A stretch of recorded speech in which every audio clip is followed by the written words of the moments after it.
Assembly ఎన్నికల కోసం YCP అభ్యర్థుల స్థానాల్లో మార్పులు చేర్పులు కొనసాగుతున్నాయి. ఈ నేపథ్యంలో వైసీపీ 11వ జాబితాను విడుదల చేసింది. ఇందులో 2 పార్లమెంట్, 1 అసెంబ్లీ నియోజకవర్గాలు వైసీపీ ఇన్ఛార్జీలను ప్రకటించింది.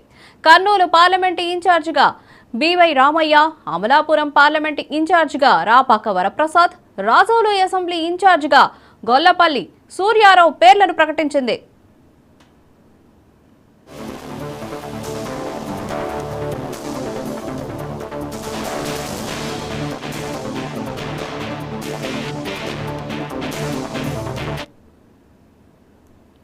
ఇప్పటికే బూత్ లెవెల్ స్థాయి అభ్యర్థులతో మీటింగ్ ఏర్పాటు చేయాలని సీఎం జగన్ దిశానిర్దేశం చేశారు. ఆంధ్రప్రదేశ్లో రెండోసారి అధికారం చేపట్టడమే లక్ష్యంగా అధికార వైసీపీ వ్యూహాలు రచిస్తోంది.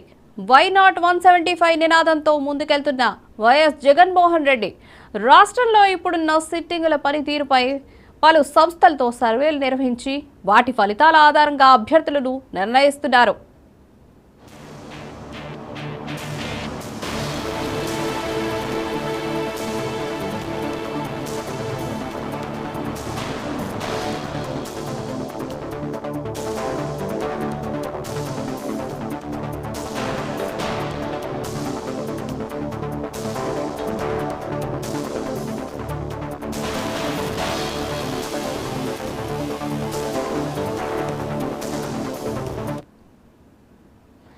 అసెంబ్లీ ఎన్నికల కోసం వైసీపీ అభ్యర్థుల స్థానాల్లో మార్పులు చేర్పులు కొనసాగుతున్నాయి. ఈ నేపథ్యంలో వైసీపీ 11వ జాబితాను విడుదల చేసింది.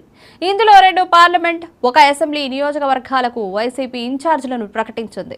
కర్నూలు పార్లమెంట్ ఇన్ఛార్జిగా బివై రామయ్య, అమలాపురం పార్లమెంట్ ఇన్ఛార్జిగా రాపాక వరప్రసాద్, రాజోలు అసెంబ్లీ ఇన్ఛార్జిగా గొల్లపల్లి సూర్యారావు పేర్లను ప్రకటించింది.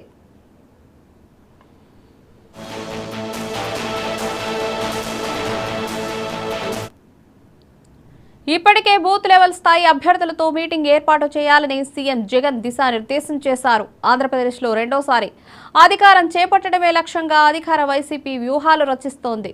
వై నాట్ 175 నినాదంతో ముందుకెళ్తున్న వైఎస్ జగన్మోహన్ రెడ్డి రాష్ట్రంలో ఇప్పుడున్న సిట్టింగుల పనితీరుపై పలు సంస్థలతో సర్వేలు నిర్వహించి వాటి ఫలితాల ఆధారంగా అభ్యర్థులను నిర్ణయిస్తున్నారు.